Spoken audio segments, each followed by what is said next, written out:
દિવસ રાતની મહેનત કરવી છે. મારા સાહેબ આ ખર્ચાઓને પૂરા કરવા માટે, બે છેડાને ભેગા કરવા માટે બહુ કરવું પડે. પછી એમાંથી વિચાર આવે છે, આપણી દીકરી બહુ ભણી છે ને, એને જોબ કરાવો. અને એમાંથી છોકરીની જોબ શરૂ થાય છે. અને કેટલાક મા બાપ એટલી હદે નીચે ઉતરે છે, પોતાની દીકરીને કોલ સેન્ટર સુધી પહોંચાડે છે. યાદ રાખજો, આજે કોલ સેન્ટરમાંથી એને 40,000 રૂપિયા મળતા હશે. કદાચ એનો ભાઈ 14,000ની કમાણી લાવતો હશે, એની બેન કોલ સેન્ટરમાં જાય, 40,000ની નોકરી હોય, મહિનામાં 40,000ની થોકડી આવે, મા બાપ ખુશ થઈ જાય. શું થાય છે ખબર છે? એ 24ની ઉંમરની દીકરી જ્યારે 40,000ની કમાણી કરતી હોય ને, એ મા બાપને લોભ જાગે છે. અને એનું માંગવું આવતું હોય, હમણાં ના પાડે છે. એને 4 વર્ષ સુધી ખેંચી કાઢે છે. નેક્સ્ટ યર એ 50,000 લાવશે, એના પછીના વર્ષે 75 અને લાખ રૂપિયા. પણ ત્યાં સુધીમાં આ છોકરી ક્યાં કોલ સેન્ટરમાંથી કોલ ગર્લ ના બની ગઈ હોય. મારી પાસે એવા દાખલા છે.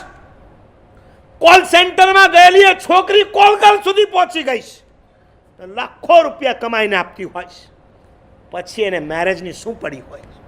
મમ્મી પપ્પાને એક થોકડી આપી દેવાની, આપણે આપણા જલસા કરવાના. અને કોલ સેન્ટરમાં નક્કી હોય દિવસની જ નોકરી, દર અઠવાડિયે પાળી ચેન્જ થાય, એને રાતપાળીઓ કરવી પડે.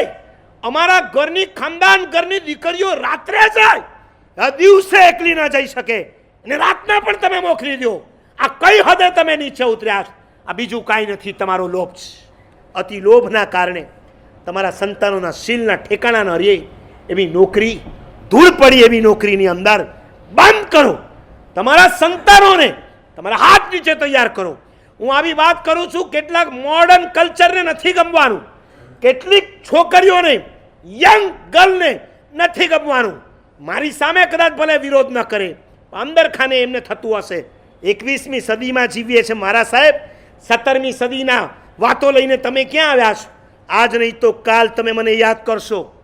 તમે નહીં તો તમારી દીકરીના ક્યારેક આવા સમાચાર તમારી પાસે આવશે ને, તે દિવસે તમે આ બુઢા થઈ ગયેલા મહાબોધીને પણ યાદ કરશો ને શોધતા 75 વર્ષનો હું હોઈશ ત્યારે મારી પાસે આવશો. મહારાજ, તમે 25 વર્ષ પહેલાં જે વાત કરી હતી, આજે મારી દીકરીના આવા સમાચાર સાંભળ્યા, હવે મને થાય છે તમારી વાત સાચી છે. પ્લીઝ બંધ કરો.